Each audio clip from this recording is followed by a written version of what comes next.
Hello and welcome to Meet Your Inspiration podcast with Mary and Rich. Here we're talking about motivation, inspiration, and empowerment. Our guests are ordinary people who became extraordinary, and we're sharing their stories.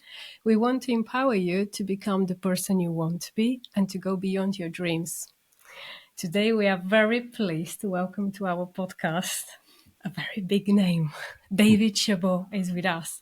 He's an internationally key speaker, songwriter, singer, film actor, producer. Obviously, we'll find even more about you because you are just the man of lots of activities and lots of talents. Yes. Thank you very much for finding time in your schedule for us. And welcome to our podcast. It's my pleasure entirely. Yeah, really looking forward to it.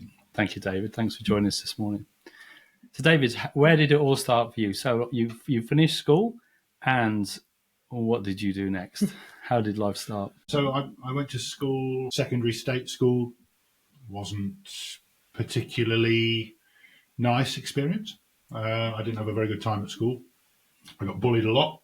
And it really was the kind of school. I mean, I was in secondary school from 1986 to 1992, and it's a school that's local to where we are now, which is one of the best schools in the country now. But when I attended it wasn't. It was a little bit like a war zone. So I spent kind of most of my 5 years there just kind of trying to stay out of trouble and stay alive. And I found refuge with my form teacher was also an art teacher at school called Mr. Elgar. And he was a strange little man, Mr. Elgar. He used to travel every 6-week holiday, so we'd break up. He'd fly to Ethiopia and Africa, and he'd spend time in Africa for 6 weeks. He was very passionate about African art. Yeah, he was a huge inspiration to me. Saved me in a lot of ways when I was at school because he gave me the courage to embrace my creativity. You know, when we're at school, and I'm a big fan of Sir Ken Robinson. Anybody who's not heard of or listened to Ken Robinson, go on YouTube and you'll find Ken Robinson and his keynote, which is called "Why Schools Kill Creativity." It's the most genius thing. Wow. So I'm a big fan of Sir Ken Robinson, and this idea that a lot of our schools are set up to promote and reward the right answer. And what they should be doing is promoting and rewarding people's ability to think creatively and act creatively. But our schools just do not promote that. Or they certainly didn't the school I went to. It was really a numbers game. So the idea is to get you out of here. With the right qualifications. Yeah, just get some qualifications and just get out of my face, really. That was the education system that I was in. As thousands of, I think there were 2,500 people at our secondary school. It was huge. And Mr. Elgar was a shining light in quite a kind of miserable grey time at school. But he taught me to embrace creativity because I was lucky to be born into quite a kind of bohemian family. We can talk about that a bit later. But yeah, he was a kind of saviour for me.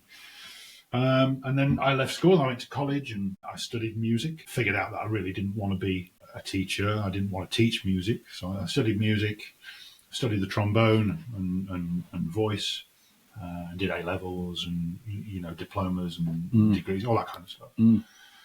Came out of that, decided that I didn't really want to teach 10-year-olds how to blow a trombone. There was nothing more depressing than that. So I left that and I was a singer for a while. So I sang with various big bands around the country.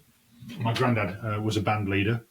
So kind of big band music, Glenn Miller, Sinatra, Nat King Cole, Dean Martin, all that kind of stuff. So those are the things you were singing. Were you singing as a soloist? I was. Well, I'd sing with kind of 18-piece big bands. Yep.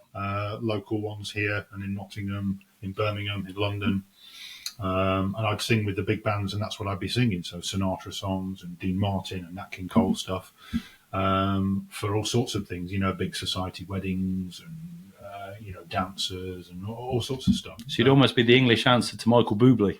Well, yeah, sort of. Maybe, yeah. Less Canadian and of course, less rich. But it was that kind of thing. I love swing music. I was really into all. So that was great for a few years, and then my first wife got pregnant with our first Luke.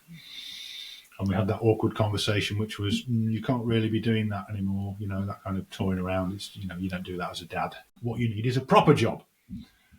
Right. So me being the dutiful kind of, right, okay, got a kid on the way.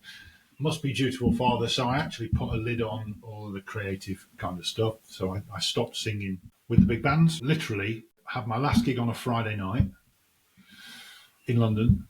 And on the Monday morning, I started in telesales for DHL at East Midlands Airport. Wow, okay. So you can imagine the seamless transition of that. Yeah. So I went from kind of big band singing, and I was doing some kind of acting classes as well at the time as a kind of young man. I enjoyed kind of performing. But yeah, so I went from singing on the Friday night as a professional kind of big band singer to working in sales for DHL at East Midlands Airport, and I arrived on the Monday morning, and how it goes, the kind of corporate thing. I'm in shock. I arrive early, so they've asked me to come at kind of 9 a.m. So I get there for 8:15, as you do. Walk into a reception, and the lady on reception says, "You must be David." I said, Yeah, I'm the new starter. And she went, "Great, I'll just call for your induction buddy to come down." So I'm standing there waiting, and then at the top of the stairs, this guy appears. Owen, his name was Owen, appeared. And he came flying down the stairs like he was in some Andrew Lloyd Webber musical. "Hi, I'm your induction buddy." Yeah, this is going to be fun, isn't it? And that was it, really. And then I was in, and an hour later, they put a headphone set on me and said, "Right, there you go, make 60 calls a day." And that was, at the time, what I thought you had to do. Right, I've got a kid on the way. I'm newly married. I've got a mortgage. I've got pressures. I can't be touring anymore, so this is what I do, right? And that's what I did. So I spent 15 years working from telesales in DHL, and then I went into actual kind of field sales and national account management for FedEx. I worked for them for a while. Then I went to Unilever, and I worked for Unilever, and I was part of their European innovation team. So there were kind of 8 of us in Europe who would innovate around cultural stuff and around product development, that kind of stuff. I hated it. Yeah. But I was good at it. I was good at sales because I was good at that kind of... 15 years. I would expect you're going to say 2 or 3 years. Yeah. 15. 15 years. Because, of course, the better you do, the more you get paid. The more you get paid, the more you spend. Yeah. And then what you do is you find that, you work in a job that you hate to buy loads of shit that you don't need. And you get into that cycle, right? Yeah, so I did that until I went to a symposium in Birmingham. I was at Unilever, and I went to this symposium on leadership development. I was just interested because I heard Ken Robinson was speaking, and I'd read one of his books. And I thought, well, I've never seen him speak. So I booked a place on this symposium, and Ken Robinson was amazing, kind of blew my head off. He was just the most amazing speaker, the most amazing guy, talking exactly about what I love, the whole idea of creativity and how we need to change the cultural and business and social and education systems to be able to support and reward creativity and creative diversity. And then after him, a guy called Stephen Covey started speaking. Now, I'd never heard of Stephen Covey. It turns out that Stephen Covey is the author of the 7 Habits book. So I've seen the name. So Stephen Covey stood up and spoke for about 45 minutes about an element of the 7 Habits, which I'd never read and I'd never heard of because I've not really paid attention to that kind of stuff. And it changed my whole life. 45 minutes. And I went up to him at the end and I said, "Mr. Covey, I need to work for him." It was almost like some kind of messianic experience, right? I said, "I've got to work for you. I have to work for you." I feel like a calling towards it. Yeah.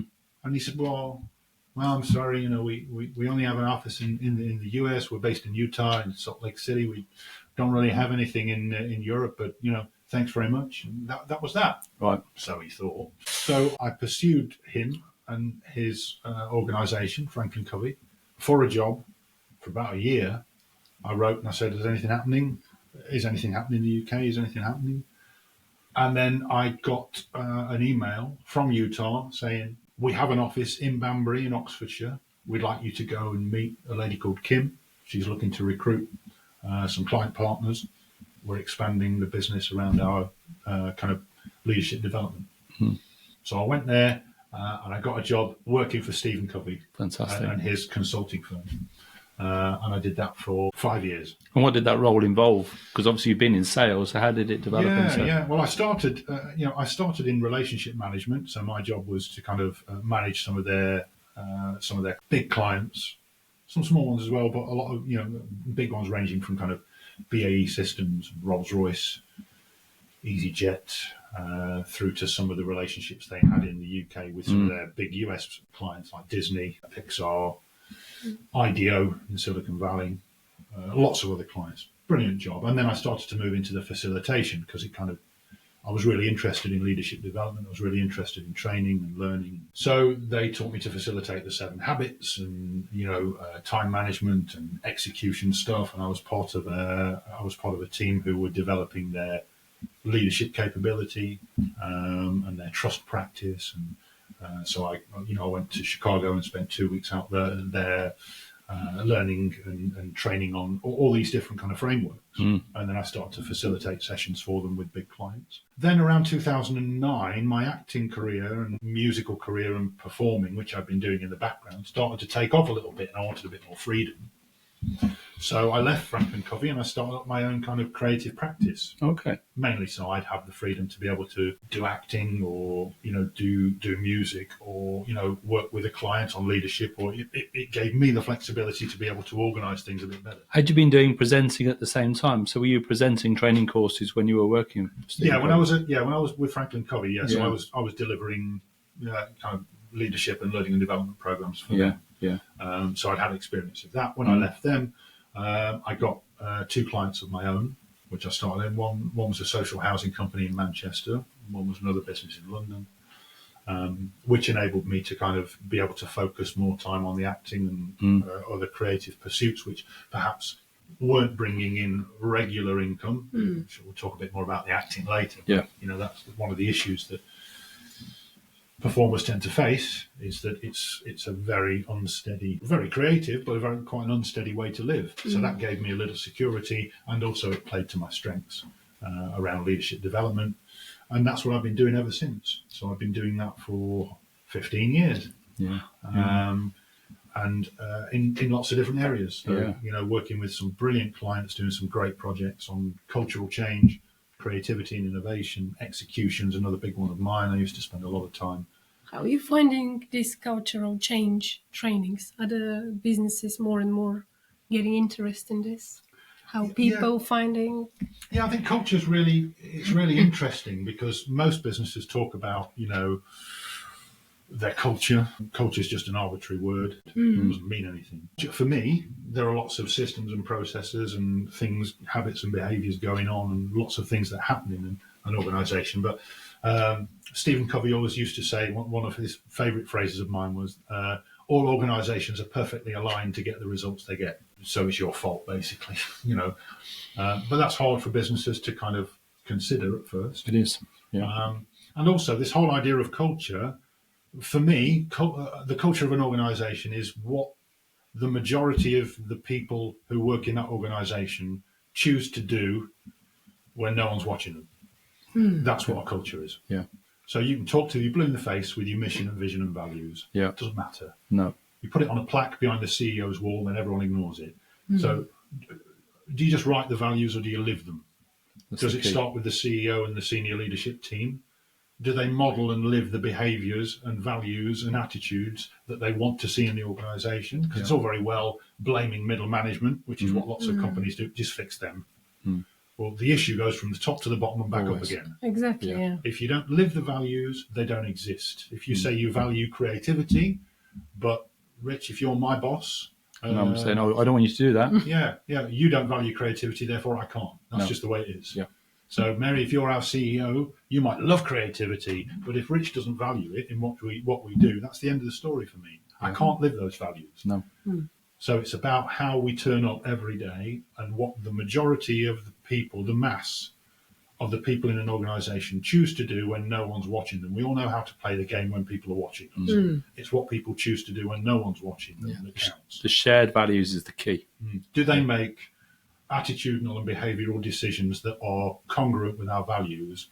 when no one's watching them. That's the key. Design your mission and vision and values around that, and your strategies and your systems and processes to serve that. But at the end of the day, everything involves people.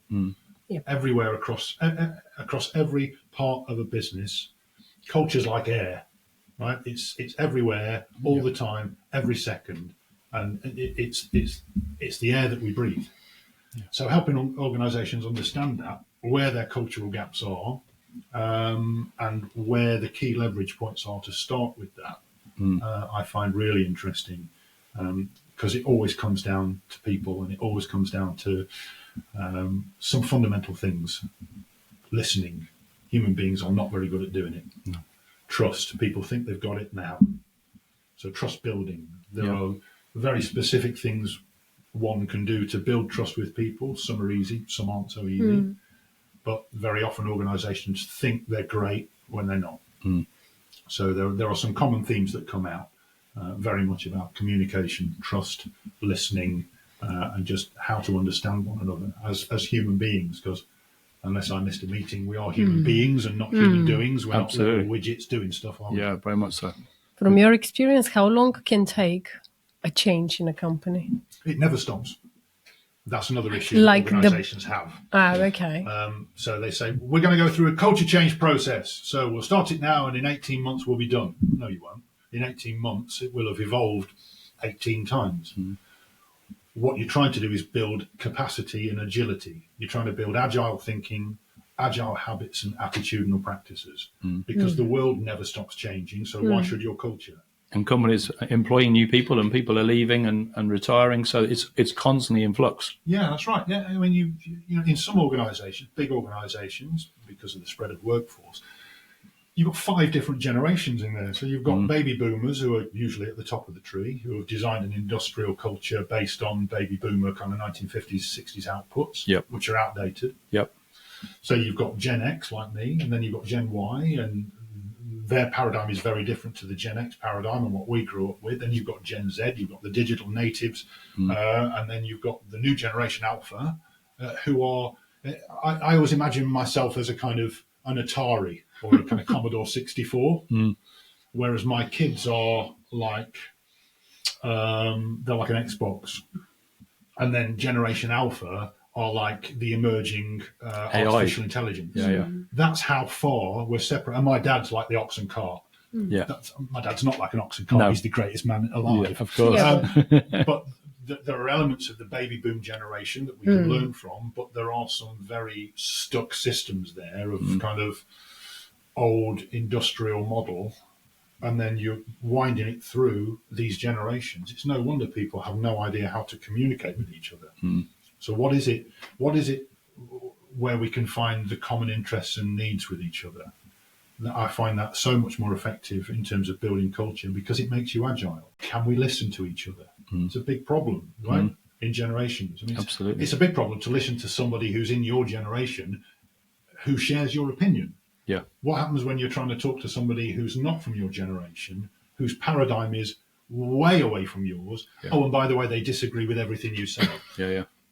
Now, you know, the ability to listen all of a sudden becomes absolutely crucial at every level for your, you know, we talk about stakeholders, right? You know, we've got the external stakeholders, customers, government, all that stuff. But internally, all those stakeholders and the people who no organisation know they exist to fulfil the needs of their stakeholders. They do, always. And what happens? The stakeholders' needs change, so you change. So the short answer is, cultural change never stops. It's the ability to change with what surrounds the culture, i.e. what people decide they're going to do when no one's watching them. On the way coming, Richard just mentioned while we were driving, when you mentioned about communication and people speaking to each other, Richard mentioned, as your job is sales, he said that years ago, while he was spending lots of time traveling, his phone was constantly ringing and people would prefer to talk over the phone and to communicate. And nowadays, what did you say? It's mostly emails? It's mainly emails.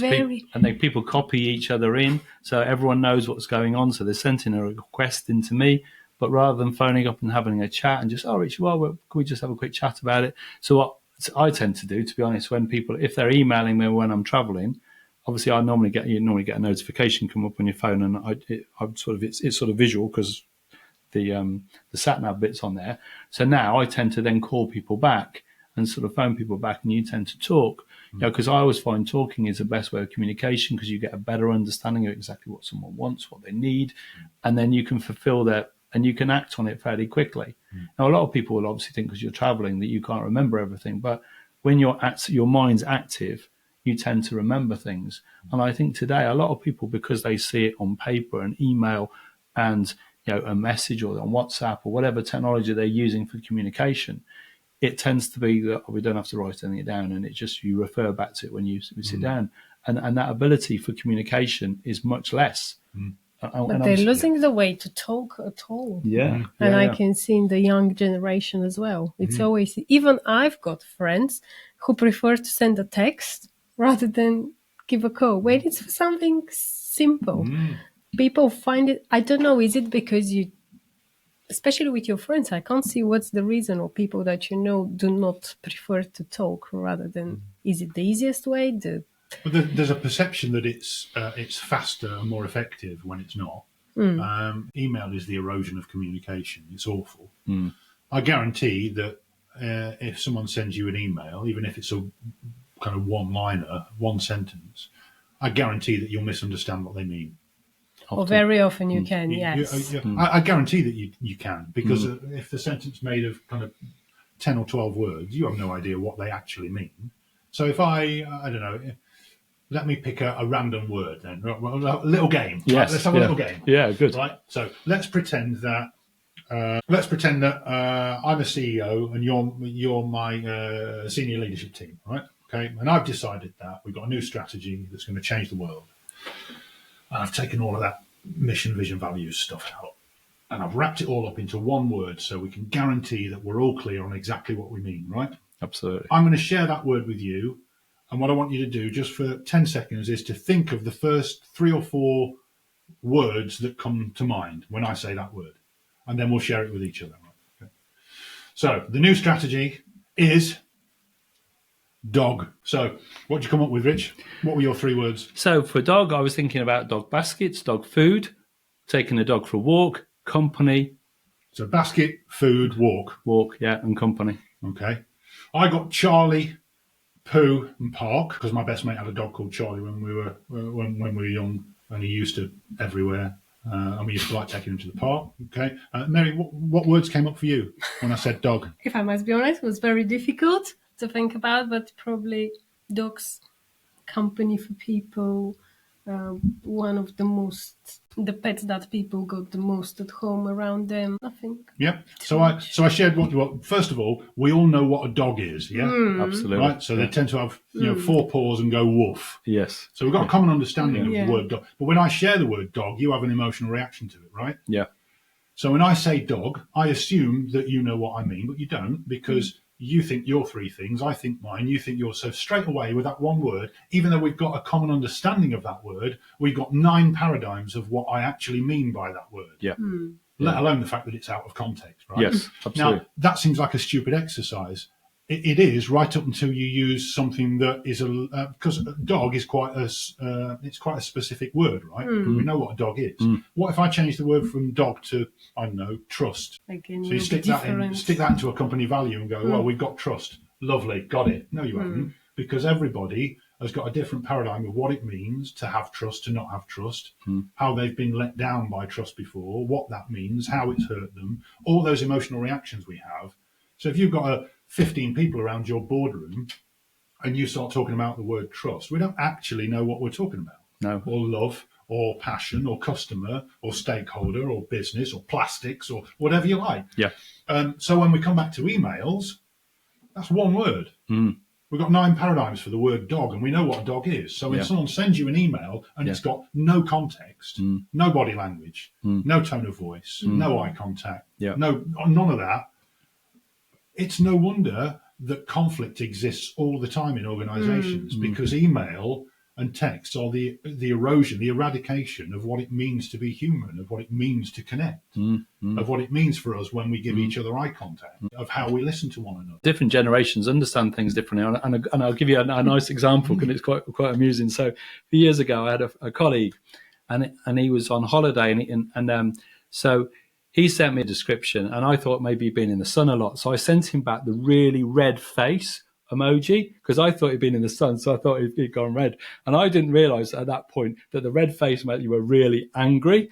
So I messaged him back this picture, and he thought I meant he was really angry, and then he goes, "What are you angry about, Rich?" I went, "I'm not angry about anything. I thought you'd been in the sun and you'd gone red." Yeah, I couldn't find a beetroot emoji. Yes, so it was just, and that's a great example of different generations, different thought processes, and different understanding of an image. Yeah, and that's something. I mean, emojis today, it's a way of showing your feelings and emotions to try and put a context onto sometimes a description. But even then, as proven, doesn't always work. No, that's right. Yeah. So I think that going back to the cultural stuff we talked about earlier on, unpicking all of these things with the generations that are within a business is really crucial if you want to be agile to what's coming, which, by the way, we've no idea. No. And that's another problem with the education system. You're trying to educate kids for a future that we've no idea what's going to happen in the next 3 minutes. And it's based on the last 10 years of past. Yeah, you're trying to educate them for a career they've no idea about into a sector that probably won't exist in 3 years. Yeah. And we're trying to understand how our organisations can thrive in the next year about things that really matter. And then you build your spreadsheets later, build your systems later, but make sure the systems and processes serve those human needs, because it's the only way that you can make sure that your organisation's ready for whatever change is going to happen. And we've no idea what's going to happen, have we? Never. None at all. No.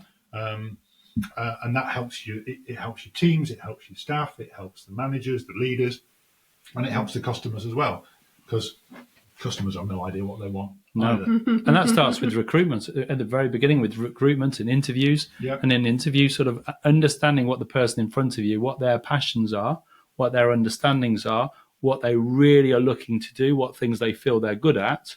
And often people go to an interview and they're just trying to be acceptable to what the company wants, because they just want a job. It's a bit like when you went to your interview at DHL. You know, you went along because you just wanted a job. You wanted a steady income, so you go along. But your passion wasn't phoning people. You know, it wasn't the communication of I want to do 60 leads today. I want to bring in all these new clients. That wasn't. You were just going for a job. But once you're recruiting, if you're bringing those people in, if you want a really positive business culture, my belief is having the right people with the right passion, the right understanding. So if they're coming into a business, they've done all the research. You know, they think, I'm going to come and work for this company, and they make this product, and I love that product, and it's really interesting, really exciting. And you know, when you're recruiting those kind of people, that they're going to come in and they're going to have something that you want, because they're aligning already with your products and your information, and that makes a huge difference. Yeah, and that's the talent. You know, that's the age-old issue that all organisations are after the best talent. How you enable and empower their best passions and talents around and in and outside of their jobs. Fascinating, this is. It's an incredible opportunity to sort of share so many aspects of value. I mean, you know, when we're doing training, when we're talking to people, it's how you bring out the best out of the people, and often it's getting people to work together. And I'm sure you probably found, but when you get a group of company directors together, often they've all got different ideas, exactly like as your example with the dog, and thinking about, you know, and they're all sitting there together. And some of them often don't even get on with each other. So they're sitting on a board of directors together, but they don't even communicate because they don't like, that's his agenda, this is my agenda. And they're not even in alignment. And obviously to get an alignment, particularly with leadership and business culture, if everyone is sharing that point, then you're on the right way to success. Yeah. What is it that binds us together? Where's the common need that eradicates all of these other things? Yeah. You know, we've all got agendas. We've all got things going on. But where's the seeking out understanding of where we have commonality is far more effective than the constant pursuit of where we're different. And then, you know, then we can get down to the real business, which is kind of executing, which is another thing that I love doing, which I've done with organisations, and I've got 3 or 4 clients at the moment that we're working on helping them to execute, because people don't, you know, organisations, in my experience, don't really know how to. They know how to create strategies because, we all know how to do that because it's Yeah. all nice and you can Yeah. draw pictures and put them in brochures and stuff. And they teach you that on an MBA. And nobody teaches you how to execute your strategy then. I mean, that's the key thing. And how do you find it? Do people take on board the positions you're giving in terms of Yeah. execution? Again, it goes back to all organisations are aligned to get the results they get. If you want to get better results, you've got to be clear on what results you want, and you've got to be able to execute them consistently with excellence. Yeah. And I love that. I've never seen any organisation anywhere in the world come close to a film set for the ability to execute. I've never seen anyone do that, and that's why I love being on film sets.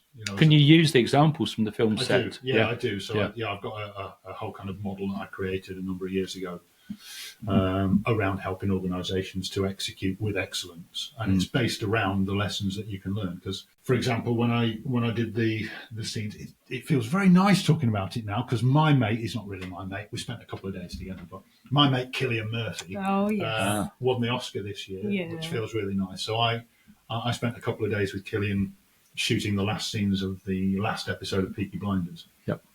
What a wonderful man, by the way. Wonderful. And you do meet some not so wonderful people in the film industry. He's a really, really beautiful guy. Yeah. Just the easy going. Yeah, he just little things. So he's a big star by that 6 seasons into Peaky Blinders. He's done some big stuff. Yeah. And we were out on the side of a hill near Buxton, at Buxton Raceway. Yep. About music. He loves music. We talked a lot about Radiohead because we both love Radiohead. He was just really generous of spirit. Just really friendly, like a normal person. Yeah. And little things like when we shot our scene, the director has a little tent. When you're doing a location shoot, the director will have a tent with monitors in so he can see the footage we've just shot without daylight distracting. Yeah. And usually the director and the producer are in there and no one else gets to go in there.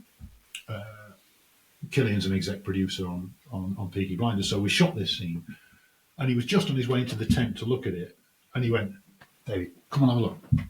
So I went into the tent with him and the director and the producer to see this shot of the wagon being blown up at the end, which is me. I blow his wagon up. Because you pour fuel I'm on the it. one that pours the fuel on and goes and kind of wrecks his life. So we shoot that, and it was just the act of Cillian Murphy saying, "Come and have a look." It was really generous. He didn't have to do that. On most jobs, you'd be kind of right. You're done. Yeah. Because although I'm listed as one of the cast members, there's cast members and there's and it was really generous of him to do that.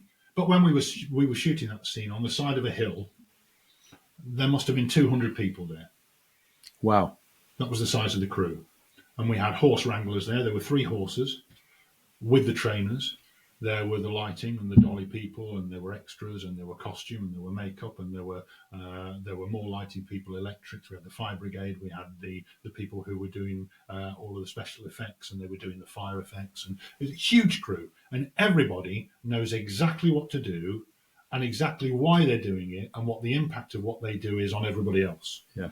And they have to, because in the film industry, if you can't do that, it costs a huge amount of money. Extra time, hotels, food, everything. Yeah, well, if costume design aren't ready and it delays the shoot by an hour, that's about 100 grand. Wow, because of the number of people. Because of the effect it has on everything. So they produce call sheets, what's called a call sheet, every day, and one for the day after. So they're always 24, 48 hours in advance, which details everything, even down to where the local hospital is, what the weather's going to be like, what the exit strategy is if there's, if we need to get away quickly, everything. And what is astounding about that is that organisations can learn so much from how a film set operates, from start to finish. Their execution is flawless. And you see what happens when it's not flawless, with everything that happened with Alec Baldwin and the case that happened. Absolutely. Yeah, with the gun. When things go wrong, they go spectacularly wrong. And to avoid that, because making a movie or making a big TV series is serious money, tens or hundreds of millions of dollars. Yeah. Everyone, so you've got to, I always say, execution happens when you've got the right people in the right places, doing the right things at the right time in the right way for the right reasons. And everybody knows what to do, and more importantly, why. That's where you win people, right? Yeah, absolutely. I can tell you what to do, and you'll do it or not. Yeah. If I tell you that this needs doing and I explain why we're doing that, Yeah. and the reason for that, then you play differently. Mm. Because when people understand why they do what they do, then they do it differently. Mm. So how these people are so prepared, so good? What courses they go through? Well, I mean, in the film industry, that's another reason why they execute really well, because it's a really hard industry to get into, especially a high-end TV show like something like Peaky Blinders. Just to be a part of the crew there would take years and years of study and experience on very low-level stuff, not being paid very much, if at all. So a lot of people spend years and years working on short films. There's a really great film community just down the road here, 10, 15 minutes down the road in Nottingham, where they do lots of short films, really high quality short films. And they all work together, and they've got sponsorship from the British film industry, from the BFI in London. And they do great work, but they don't get any money for it. They do it in the hope that will help them to get on the rung of the first ladder. Yeah. So they might go and be, a runner on Doctors or EastEnders or Hollyoaks, and then that might lead to an opportunity over here where they might be able to do that for a commercial, and it might lead over here. So by the time you get to that high-end position, it's expected that everybody knows exactly what they're doing. So you've got expertise. So no one comes on the set with no idea what they're doing. No. Absolutely. They can't. You just can't afford it. Yeah. You cannot afford it. The consequences of getting it wrong for a film set are very acute. That's why they're so good at what they do. Yeah. But organisations can learn from that, because we very often in organisations we think that things can just tick along in a kind of laissez-faire mediocrity, and nothing happens. There are no consequences. Well, that might be the case, but that's a reflection of the organisation, surely. Yeah. If you have the right people doing the right stuff, then things happen quicker. They happen better. The results are better. They're more sustained. They're more consistent. They're more predictable. Yeah. They love accountability when the numbers are good, right? Yeah, they do. Yeah, of course. Yeah. Everything's going nicely. All the orders are coming in and just happening. That KPI is green. Yeah, that was me. Yes. Yeah, we've won. The sales results are great this quarter. That was me. The sales, next quarter they're red. No, that was in your fault. Accountability, you either have it or you don't. Yeah. So you either have it both ways or you don't have it at all. You can't have it and not have it. Yeah. And execution forces you into that. You're accountable for your goals. You're accountable for the activities that influence those goals. You're accountable for the progress of those goals and doing that with, and creating a line of sight in the organisation. Yeah. And it's difficult to do, but it's huge. It really is. And I say I'm really passionate about it because of every time I'm on a film set, it's the most. I wish I could take everybody to just sit and watch it for an hour. Just sit and watch. It's like alchemy. It really is. It's like magic, watching it all happen. And when the actors are on there and they're doing their thing, that's quite exciting. But I find it even more exciting just watching the setup, all of this stuff. How do you get the camera onto the side of a hill in Buxton? Well, 4 days before, you've got to lay tracks right through the farm fields to get the cameras on there, because they're too heavy. You can't get... Because they've got on a railway track almost. You can't get a wagon on. Yeah. So you have to put strips down to get the cameras there. How do you get them out? What does that mean to the lighting? What time of day do you do that? Are the costumes ready? What about makeup? What about feeding everyone? You've got 200 people to feed, 14 hours a day. Yeah. You've got people to book 100 hotel rooms a day. Yeah. The list is endless, and they have to be prepared for all of that all the time. Yeah. And something like Peaky Blinders, I think Cillian Murphy said he had 3 days off in 8 months because he's in pretty much every scene. Yeah. Obviously, that scene you were talking about, obviously the weather must have been really important, because obviously the caravan's on the side of the hill. Yeah. You're going in, you've got your can of fuel, and you're going to pour it all over the different things you're going to do. That's it, yeah. And then obviously there's a different scene, so it's all laid out. Yeah. So obviously there's a fire risk already, I would assume, although it probably isn't fuel, but it's probably something else. But obviously then you've got to flick your match, and you're chucking it on, and the camera is obviously looking at the direction at that point towards you in the position of where the fire is. So if you were thinking about filming it, just you had a caravan in the back garden, you were going to do it. The cameraman's now going to be sitting surrounded by fuel. So there's lots of things in there to make that appear in the way that it's got to appear. It's to create a really great TV show. And I always hats off to the Americans. I mean, I love the BBC and I love things like Peaky Blinders, and every so often the BBC do a drama and you think that is just world class. And Peaky Blinders is one of them. Just the act. But the Americans are so good at high end TV stuff, but it takes so much. It really, I mean, it takes months and months, years and years and years of planning, and the strategy and execution, the marriage of those. Every organisation on earth could learn from. They're just absolutely incredible at it, and I love it. I just love watching it. I love teaching organisations how to do it and how to develop that discipline and that rhythm. It's a rhythm. You get into a rhythm, and the crew of whatever, whichever production you're on, they have to be in a rhythm. This is what we're doing now. This is what's coming. That's what's tomorrow. That's next week. That's next month. And that's for the whole production. And while they're doing that, they're thinking about what their next job is, because these are all freelancers. They don't get paid unless they're working. Yeah. So while I'm doing that, right, what's coming up next? Okay, well, I've got that. So I've got a plan for that in 3 weeks while I'm doing that. And they're all doing that. So their capability and execution, the business world, organisations in general, could learn a huge amount from. But it's quite interesting what you just said about the fact that they're all freelance, because if you brought a load of freelance people straight into a business, it would be very hard to organise it. It's a bit like a company using temps. Basically, you're just employing, you've got a whole business and you're going to employ 200 temps, which is effectively what's happening in the film industry. Yeah, but the difference is that these temps in the film industry, they are absolutely ready, and they're waiting the moment to show and to make sure that that's the difference with the other. And the thing that binds them all together is that, you mentioned it earlier, that common purpose. The common purpose is to execute an amazing piece of art, and that's what it is. It's an amazing. It's a piece of work. It's a piece of art that they're creating, and they understand not just what to do. Going back to what I was saying earlier, they understand what to do, but they understand why it's important what they do and how vital their contribution is.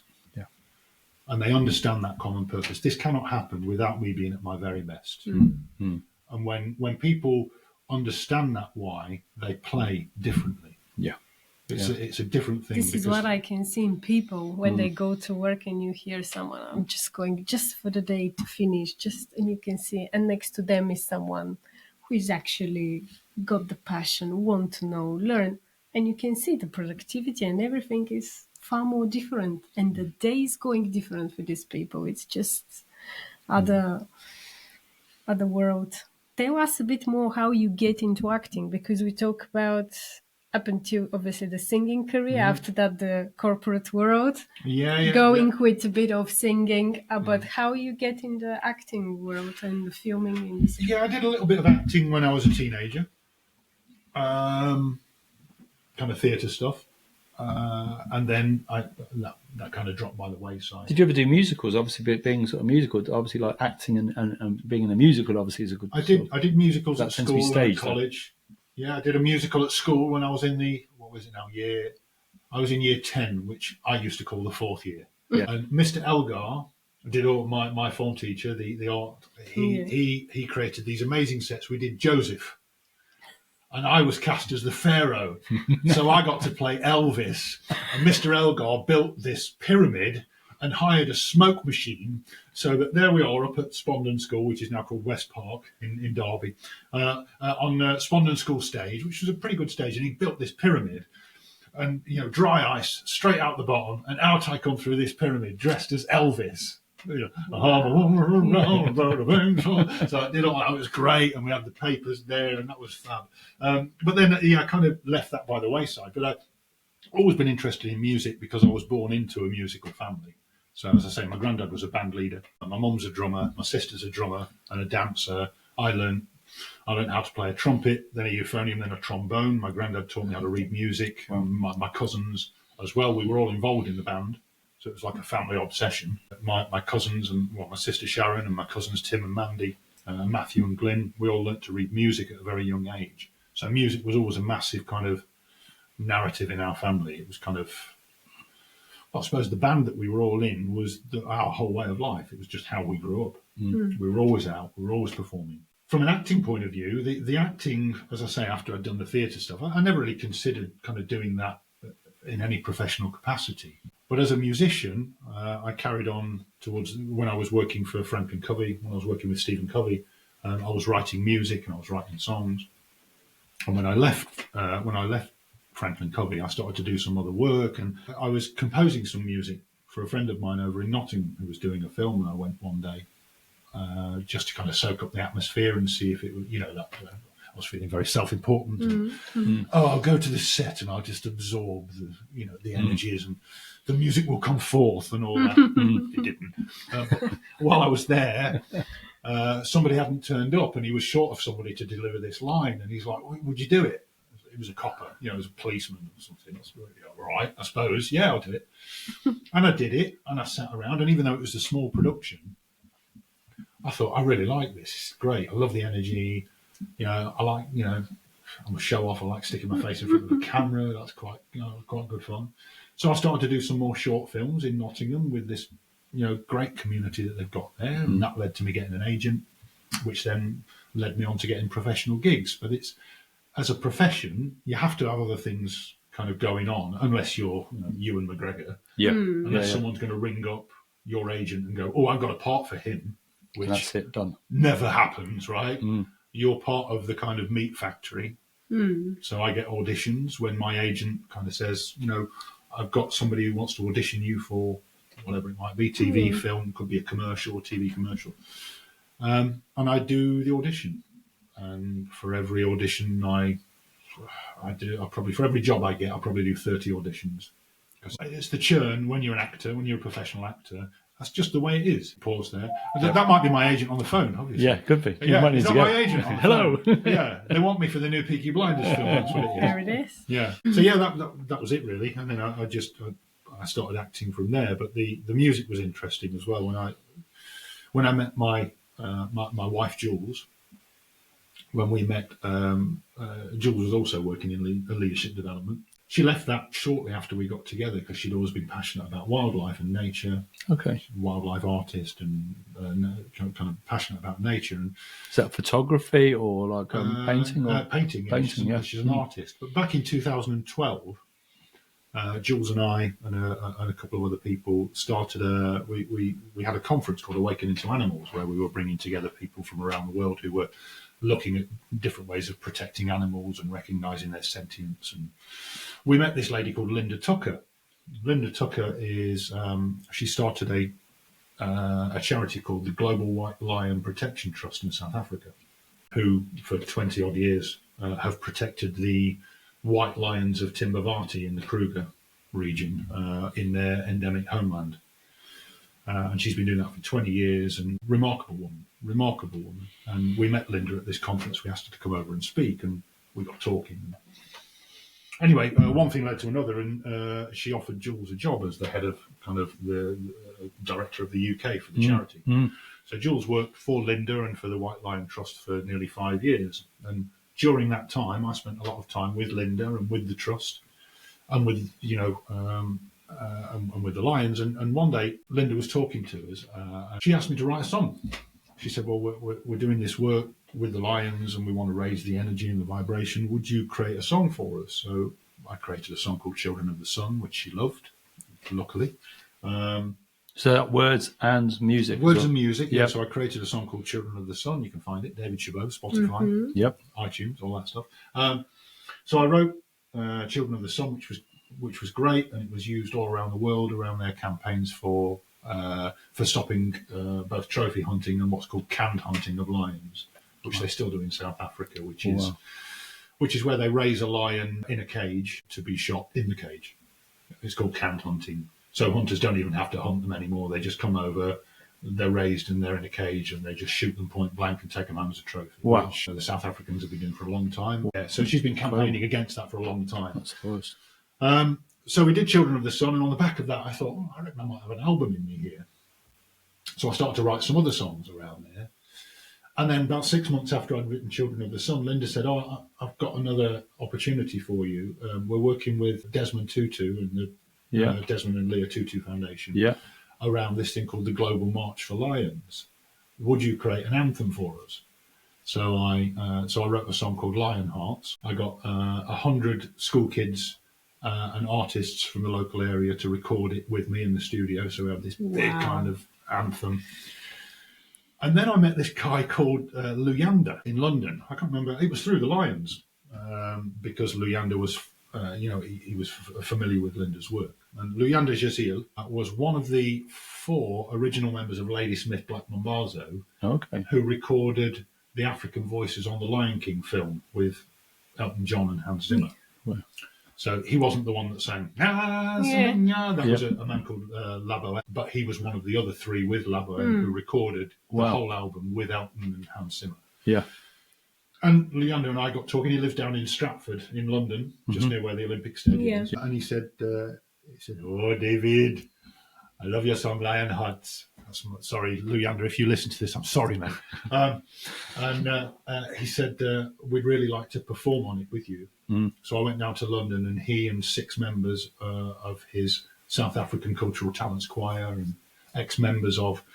so Leander had played Mufasa on the West End in The Lion King for about 6-7 years. Wow. And his wife, Prudence, who played Nala on the West End, they recorded on Lionhearts.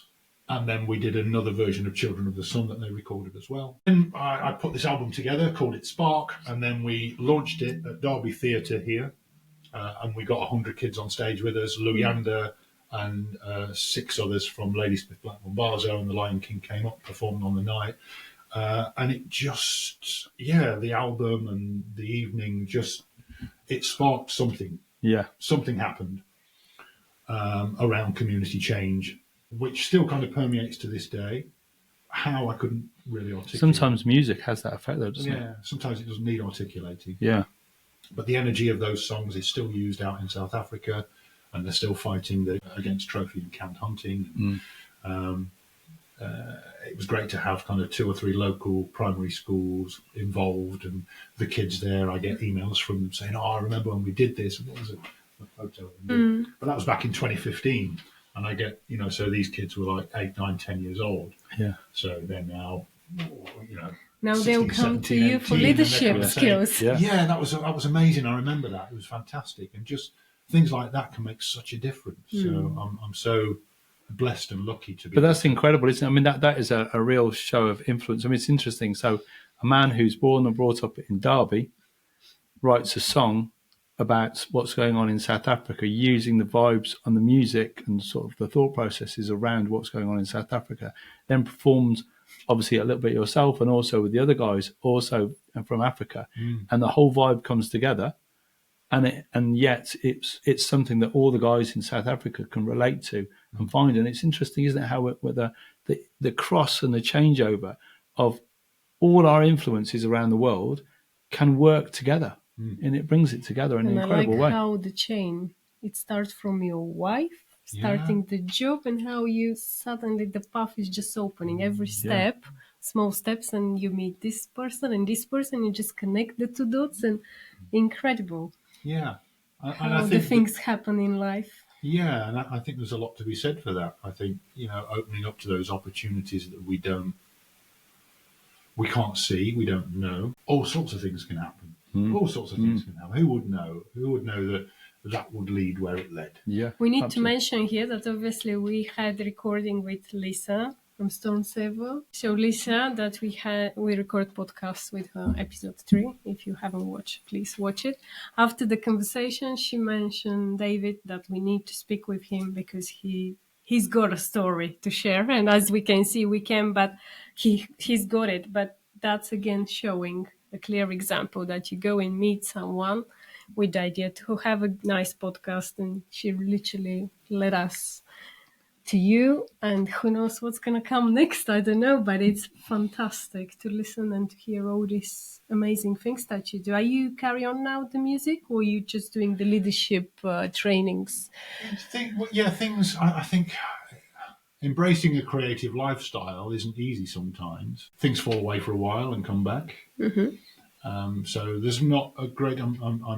I'm playing some music at the moment, but not in the form of, as we did with Spark and that kind of community galvanizing. There isn't an album in the works or anything like that, but I'm playing.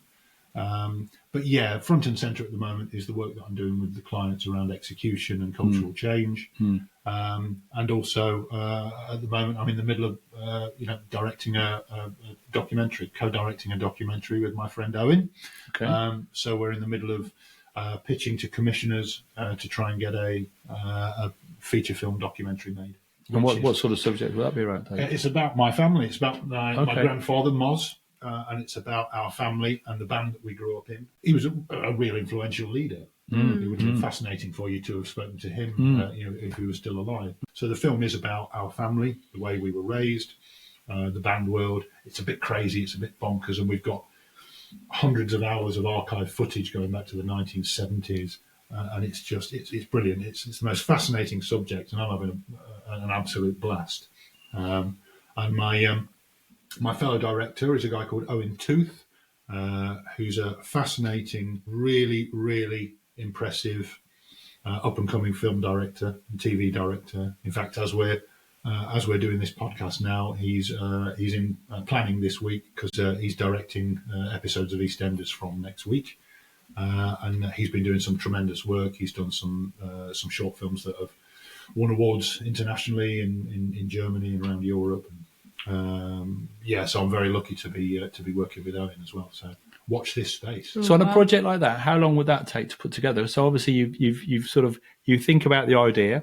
I guess you produce almost like a storyboard and a concept to piece it together, and then you did the research as well. Although you know what happened in the family, you know things, but you've got to put it together. Yeah. As you said, all the amount of film clips. So a project like that, so would it take 2 years, 3 years? What sort of time would it take? To date now, 4 years. 4 years. I've been working on it 4 years. From the concept of the idea, then some initial interviews, research, bringing some money in to help us to kind of get some other stuff going. Digitization of the archive footage, which costs a huge amount of money. Planning it out, editing it, creating tasters so you can get feedback on that, creating more, and it just takes so long. Editing anything takes a huge amount of time, and you'll appreciate from editing this, but you're trying to put together a feature film from hundreds of hours of archive footage. It's a really painstaking process, but I've loved every second of it. And sometimes I get a bit impatient, but then I realise how lucky I am to be doing what I'm doing. And I think sometimes the older I get, I just think sometimes you arrive at things with an agenda, and I think that agenda actually spoils things. I find that the more I can arrive without an agenda, with conversations, with people, with places, you never know where things are going to take you. No. That takes a certain element of faith and trust. One of the things I'm working on at the moment is that, for so long, you work your creative life and you kind of, you seek a security that you almost feel that in choosing a creative life, you're trying to move away from. I would imagine it would be fairly easy for me to go and get a full-time job as a senior leader somewhere. Yeah. But I don't want to do that. No. Okay, there are perceived securities around that. You get the job, you get your monthly wage, you get your pension, you get all that stuff that some people like. I chose not to do that. But for a long time, I'd almost punish myself for that. So instead of embracing the creative life, alongside the creative life, you're thinking, but how do I create the security that I need? And, that. Whereas the older I get, the more I'm realizing that this life that I've chosen is a privilege and it's fabulous. And I can go and meet my friend for lunch, or I can go and do some music, or I can do this or that. And it's a real privilege. It is a privilege. People don't realize. But I think you have to be brave to do it. It is brave. You've got to have faith and trust that everything, what do they say? Everything will be all right in the end. And if it's not all right, then it's not yet the end. No. It's like, obviously, if you think this new project, obviously the Sparks project. Yeah. Yeah. I mean, as things come and they develop in a way, but if you didn't have the time and the energy to put into those projects, they wouldn't have ever come about. That's right. They don't exist. You don't know what you don't know. Huh? No. And when you clog up the space, then there's no space for anything new to emerge. So I'm bit by bit, I'm getting more and more comfortable with embracing that. Because I was thinking as well, when you were talking about that, the Sparks project, because obviously that's a combination of the lyrics and writing the music. And I was thinking about the Tim Rice, Andrew Lloyd Webber sort of thing, because obviously you're piecing together the both parts of that. Whereas, and they almost became a bit of the two of them almost became a factory of writing musicals and writing the music and working together in a partnership. And they were just producing one musical after another. And for them to be constantly creative, and obviously, I mean, you'll understand the amount of energy that you had to put in thinking about the music, the lyrics, and also getting the vibes and storytelling as well, because it's about storytelling when you write that as well, isn't it, to a degree? Yeah. And especially with musicals, and anybody who can write a tune thinks they can write a musical. No, that's a really tough thing to do. But the creativity is an art, and it takes practice, and it takes space and time and thought and feeling. Just leave space where it is and see what emerges. And try to hold the space with no agenda, and see what happens. And of course, you have to then decide to do something. You have to decide to step into that. It's not to say, I'm not a big fan of the kind of, I love spiritual stuff, and I love Eckhart Tolle, and I love Gabor Mate, and I love lots of those kind of spiritual references. I don't much go in for the kind of, I should just sit here for the next year and manifest my dreams without doing anything. I don't think this works. A big part of manifesting is choosing what to do. It's not just going to happen. No. I want this. There it is. I don't really subscribe to that. You have to make things happen, don't you? I think you have to allow things to emerge. And when they do emerge, you have to have the trust and faith to take the right action. And if you take action and it doesn't quite turn out how you think, that's okay. Something else will emerge. But it won't if you stuff it full of stuff or you try and force it to happen.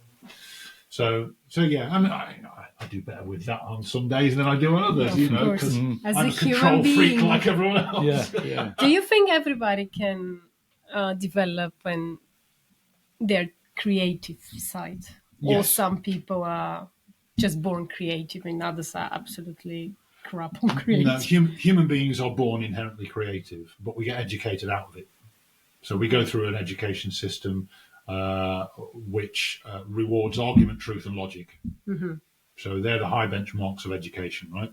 So I want the logic, I want the right answer. And you see it with kids, right? You go into school, you ask a bunch of 5-year-olds in assembly who can draw a great cartoon, and every one of them goes, me, let me, I'll do it, give me some paper, I'll draw a great cartoon. I don't care.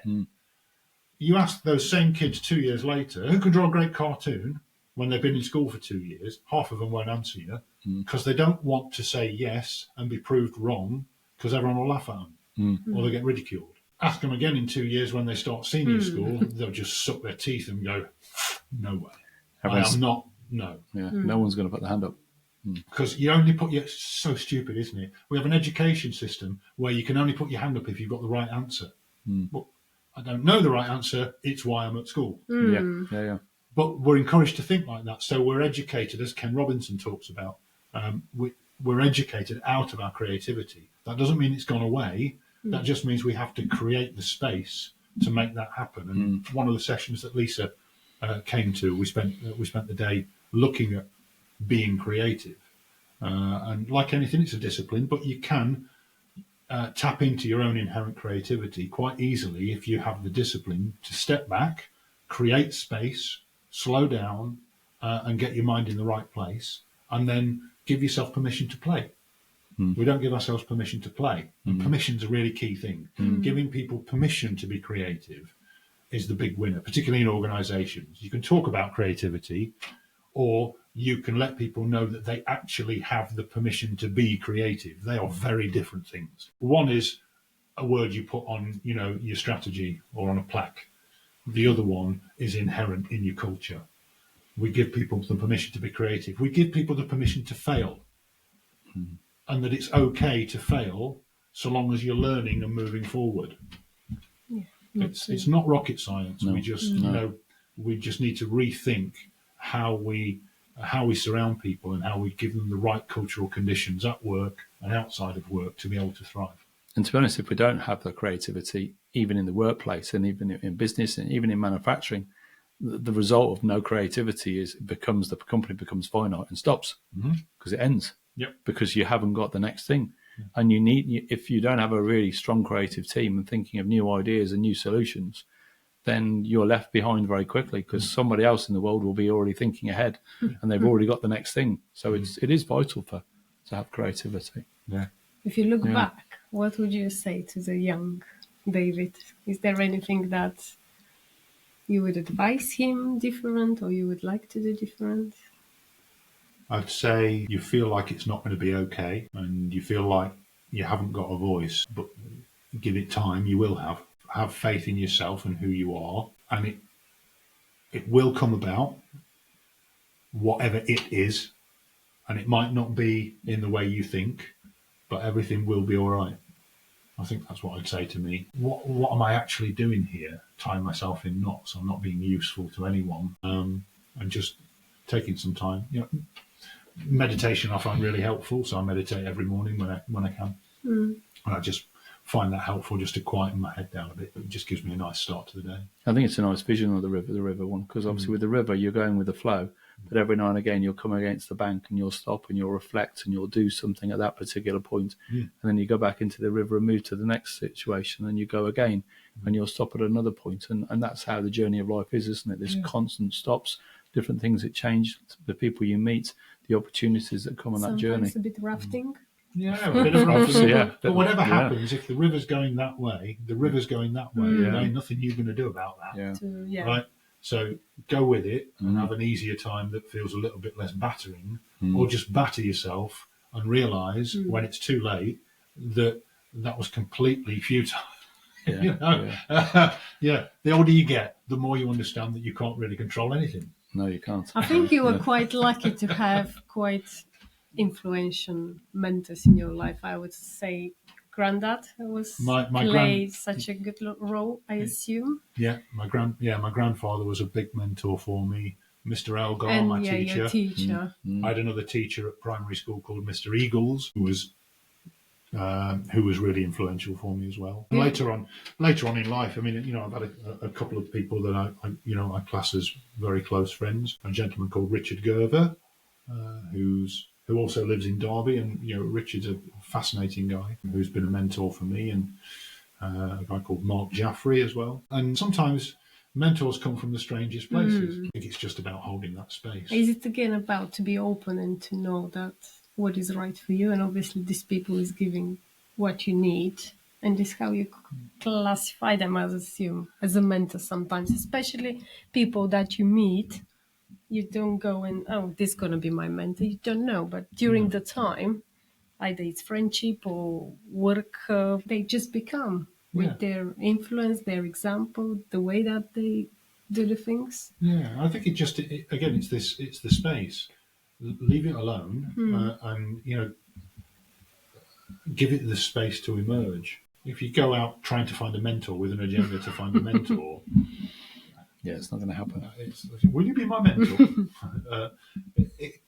It just comes. None of those people who you said were a mentor to me, I ever kind of articulated as a mentor. There was never any formal structure around that. I mean, well, can you mentor me? It just happens. I think this is when you look back, you say, oh yeah, they influenced me, they were mentors. Because I a bit reflect here with my granddad. I lost him when I was...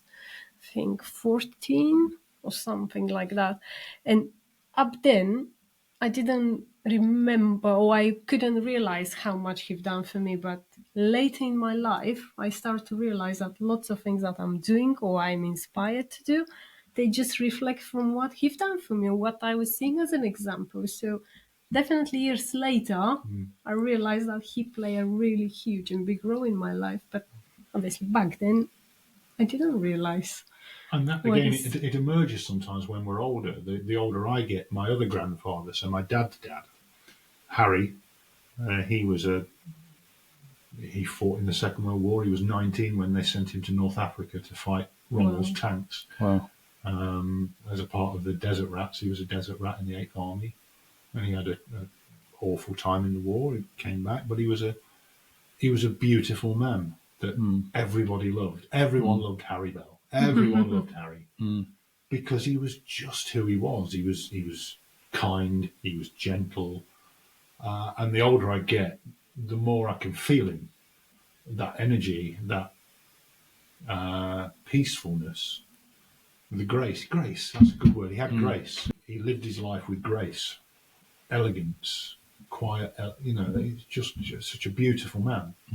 And he died when I was 13. But yeah, it's not as you get older and you start to leave some more of this space out, and those things can emerge, can't they? And you can spot those patterns, and it feels really nice. David, thank you very much for your time this morning. You were great Thank you for inspiration, definitely for us. Yeah. I really And enjoyed it. It's been really lovely. Obviously, whoever is interested of leadership, they can find you on internet. I assume you've got a website. davidshillow.com. Yep. That's the best way to contact you. Yeah, they can get my email from there. There's some stuff on all the things that I kind of do from a leadership perspective. If anyone wants to kind of link in about and listen nice music. Yeah. I must point at the end that I don't actually do training, leadership training. That's probably not me. I'm more of a facilitator, so I kind of facilitate change, cultural change, leadership change with senior leadership teams or boards or managers, execution stuff. So a couple of the clients I'm working with the whole organisation on execution, from the CEO through the SLT and the managers to the front and back. So it's very much facilitated change stuff rather than. So if you want to learn about time management, I can put you in touch with someone who will teach you about time management, but that's probably not me. But time management is obviously very important, but in the wider context of cultural change, that's kind of my bag. Yeah. David, thank you very much. Great. Thank you very much for your time. My pleasure. So, ladies and gentlemen, thank you very much for listening today. We hope you've enjoyed today's podcast with David. We hope if you've enjoyed it, if you're watching on YouTube, please do subscribe to the channel and please do give us a like. If you're watching on Spotify or listening on Spotify, please do follow us as well. Thank you very much, and we'll see you soon. Bye-bye.